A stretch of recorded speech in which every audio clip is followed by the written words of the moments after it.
companies. And so Nader sent me this article yesterday, and I hadn't read it when I did the call yesterday. I actually read it this morning. It was from Consumer Reports.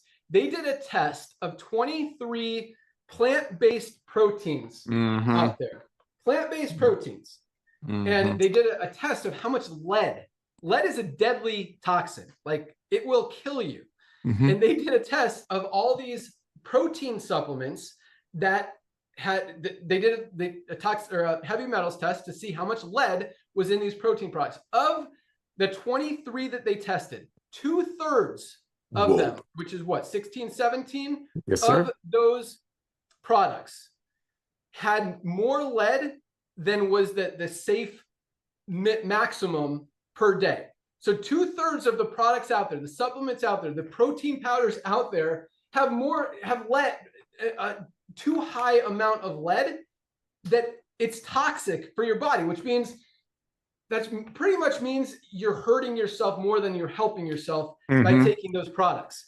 They mentioned 4 products in that article. I'm going to tell you what they were. So one was Huel. Huel, they're a big supplement brand, and their protein powder, their plant-based protein powder, had 1,290%, 13 times the safe level of lead in their product. This is a big supplement brand. I'm going to tell you a further story about how much more scary this is. So 13 times more. Garden of Life, 6 times more lead than the healthy level. Naked Nutrition, 16 times more lead than the healthy level. 16 times.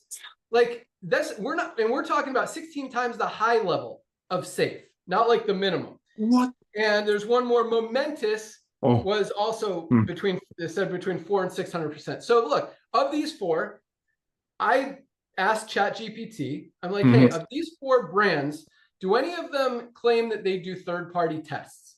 And ChatGPT looked it up. Of those 4, Momentous, Huel, Garden of Life, and Naked Nutrition, 3 of them, Huel, Garden of Life, and Naked Nutrition, do third-party testing. And they brag about their third-party testing on their website. This is how scary the supplement space is. These are companies that tell you they do third-party testing.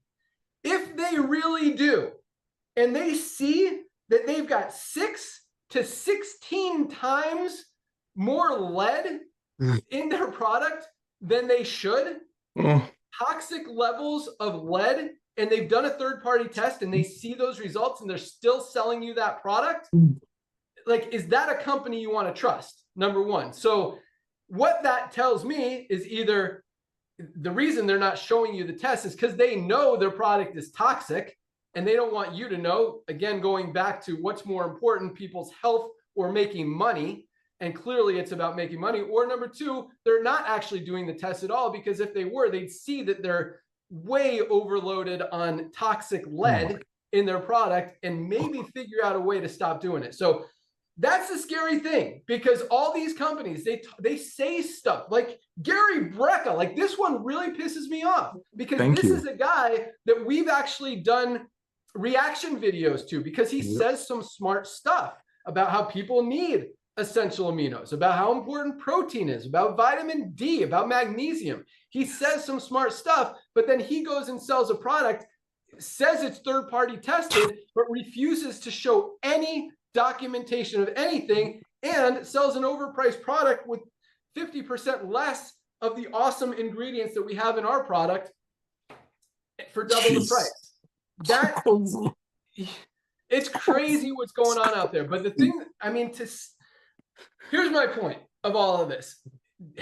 Don't blindly trust supplement brands. In fact, I'm going to take it a step further and challenge you guys to challenge any supplement brand that's trying to sell you product and ask them for the third-party test. First of all, ask them for the list of ingredients. Ask them what's in the product. Why are you showing me a proprietary blend?